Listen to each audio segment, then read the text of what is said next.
시청자 여러분 안녕하십니까? 이데일리 TV 뉴스 전해드리겠습니다. 먼저 코로나19 신규 확진자 수 속보 전해드리겠습니다.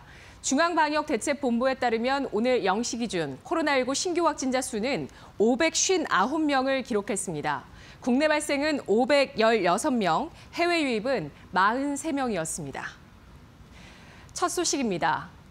정부가 코로나19 예방 백신 접종 세부 시행 계획을 내일 발표합니다.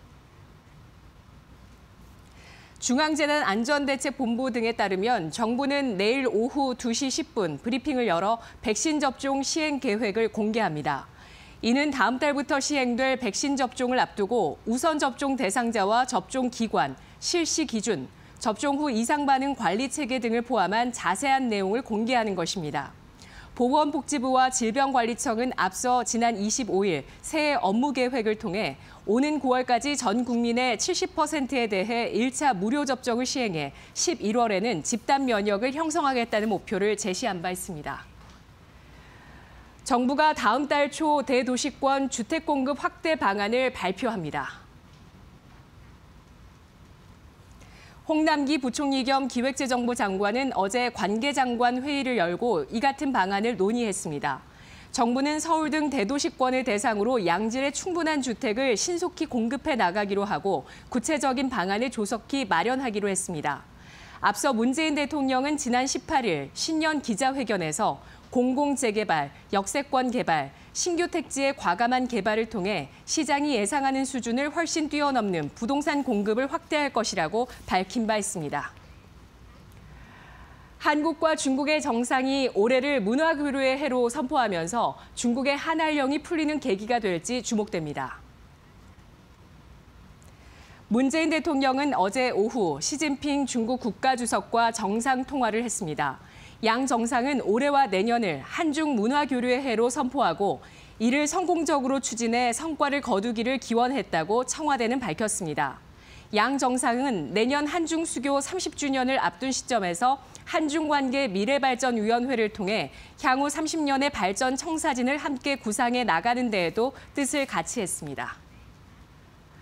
홍남기 부총리가 2024년까지 소부장 100대 핵심 품목 공급 안정화를 달성하겠다고 밝혔습니다. 홍 부총리는 어제 소재부품 장비 경쟁력 강화 위원회를 열고 2019년 7월 일본 수출 규제 조치로 본격화한 소부장 경쟁력 강화 정책 3년차 추진 방향을 논의했습니다. 특히 미래차 통신용 송수신 소재 부품, 바이오 의료용 타이타늄 소재, 전기차 인버터용 시스템 반도체 등 빅3 핵심 품목 개발을 위한 4건의 수요 공급 기업 간 협력 사업을 우선 승인하기로 했습니다. 정부는 승인한 사업들에 대해 R&D와 자금, 세제, 인력, 인프라, 환경, 노동 규제 특례 등을 지원할 방침입니다.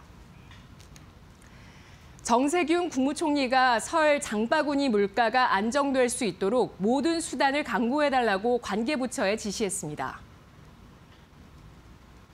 정 총리는 어제 국무회의에서 설을 앞두고 일부 품목 가격이 다소 불안한 모습이라며 계란값이 오르고 풍수에 따른 흉작으로 제수용품 가격도 심상치 않다며 이같이 말했습니다. 이어 지난주 발표한 설 민생 안정 대책을 차질 없이 추진해 국민들이 조금이라도 더 따뜻한 명절을 맞도록 각별히 노력해달라고 덧붙였습니다. 한편 정 총리는 회의에서 부동산에 몰려있는 시중 자금을 뉴딜 기업 등 생산적인 부문으로 유도하는 방안을 적극 강구해달라고 기획재정부와 금융위원회 등에 지시했습니다. 국제통화기금이 올해 한국 경제 성장률 전망치를 기존 2.9%에서 3.1%로 상향 조정했습니다. IMF는 세계 경제의 성장 모멘텀이 코로나19 확산과 봉쇄로 올해 초 약해지겠지만 2분기에는 백신과 치료제 보급 확대로 경기 회복 모멘텀이 강화될 것으로 전망했습니다. 올해 한국의 경제 성장률 전망치는 3.1%로 이전 전망치 대비 0.2%포인트 상향됐으며 내년 경제 성장률은 2.9%로 전망됐습니다. IMF가 전망한 우리나라의 지난해와 올해 합산 성장률은 2%로 11개 선진국 가운데 최고 수준이었습니다. 지금까지 이데일리 TV 뉴스였습니다. 이어서 간추린 소식 전해드립니다.